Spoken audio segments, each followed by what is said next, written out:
جمعية الدعوة والإرشاد وتوعية الجاليات بمحافظة بدر.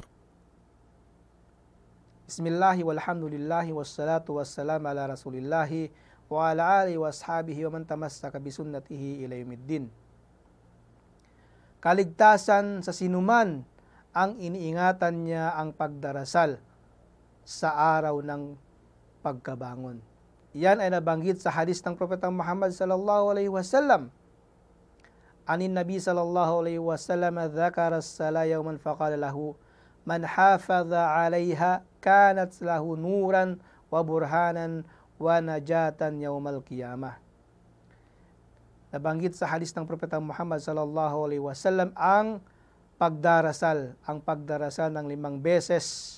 Kanyang sinabi, ang sinuman ang iniingatan niya ang pagdarasal ng 5 beses, ay magkakaroon siya ng liwanag, ng katibayan at kaligtasan sa araw ng pagkabangon. Kaya mga mahal na kapatid sa pananampalatayang Islam, ang sinuman ang nangangalaga, sinuman ang parating nagdarasal o pangangalagaan niya ang pagdarasal ng 5 beses sa isang araw, siya ay bibigyan ng kaligtasan ng Allah Subhanahu wa Ta'ala sa araw ng pagkabangon.